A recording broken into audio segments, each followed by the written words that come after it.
The moment his phone screen went dark, confirming the cancellation of his blind date, the quiet restaurant suddenly felt louder than ever, filled with clinking cutlery, murmured laughter, and the sharp reminder that he was sitting alone at a table meant for two.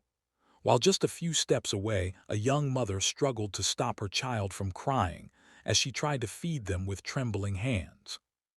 If you believe in kindness, second chances, and the idea that small moments can change lives, take a second right now to like this video. Share it with someone who needs hope, comment your thoughts, and subscribe to the channel Soul Tale, because stories like this remind us why humanity still matters.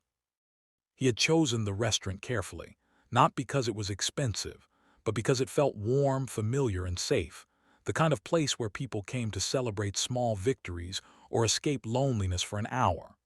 When the message arrived saying she would not make it, something inside him sank, not out of anger but exhaustion. Life had been like that lately, full of last-minute changes and quiet disappointments that no one else seemed to notice. He ordered water instead of the meal he had planned, pretending he was fine with the empty chair across from him, trying to look like a man simply enjoying his own company rather than someone wondering what he was doing wrong. As he waited for the bill, his attention drifted to a corner table where a young mother sat hunched over a small child. Her clothes were clean but worn, her posture heavy with fatigue, as if every movement cost more energy than she had left. The child's cries were not loud enough to annoy the room, but desperate enough to break something inside anyone who truly listened. She tried to spoon-feed the child, but the plate in front of them looked nearly empty, as though she had ordered the smallest thing she could afford and hoped it would somehow be enough. He told himself it was none of his business that everyone carried invisible battles into public places, yet he could not look away. He saw the way her hands shook slightly, the way she kept glancing around, not for attention but with the fear of being judged. It reminded him of his own mother years ago, counting coins at a grocery store, smiling through embarrassment so her child would not feel ashamed. That memory sat heavy in his chest, refusing to be ignored. The restaurant staff moved around them, polite but distant, trained to be efficient, not involved. He realized then how easy it was for pain to blend into the background when it did not interrupt comfort. His blind date felt irrelevant now, a minor inconvenience compared to the quiet storm happening just a few feet away. Still, stepping in felt risky. What if he embarrassed her? What if she misunderstood his intentions? The fear of doing the wrong thing held him still, even as his conscience urged him forward. Minutes passed, stretching uncomfortably, until the child's crying softened into weak whimpers, the kind that came from hunger mixed with exhaustion. That was when he stood up, not dramatically, not with confidence, but with the simple resolve of someone who knew he would regret staying seated far more than he would regret trying. He spoke to the waiter first, quietly, asking to add another meal to his bill, then more, enough to make sure the table in the corner would not have to worry about food tonight. When the meals arrived, the mother looked up, confusion and fear crossing her face before gratitude slowly replaced it. He did not linger or explain himself. He returned to his seat, heart pounding, unsure whether he had crossed a line or done something meaningful at all.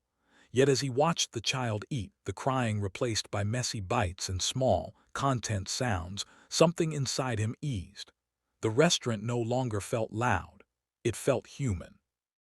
What he did not expect was how that simple act would ripple outward. The mother's shoulders relaxed, tears slipping down her face as relief finally found space to exist. Other diners noticed too, not with judgment but with softened expressions, some offering quiet smiles, others leaving tips larger than usual. The restaurant seemed warmer now, as though kindness had shifted the air itself. He finished his water slowly, reflecting on how close he had come to leaving early, to letting disappointment dictate his actions. His blind date had canceled, yes, but in that empty space, something far more meaningful had taken shape.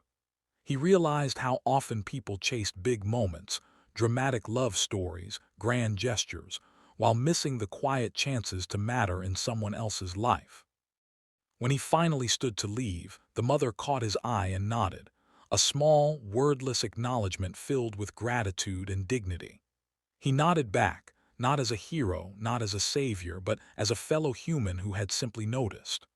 Walking out into the night, the cool air felt different, lighter, as though the weight he had been carrying for months had loosened its grip. Life did not magically change after that evening. He still faced loneliness, uncertainty, and days that felt too heavy to manage. But something fundamental had shifted. He understood now that kindness did not require perfect timing or ideal circumstances. Sometimes it appeared in moments of personal disappointment, disguised as inconvenience, waiting to be recognized. Before this story ends, I want to ask you something special. Please comment the word kindness below if you believe small acts can create big changes, because your comments help spread stories like this to more hearts. As he walked home, phone still silent, he no longer felt rejected or alone.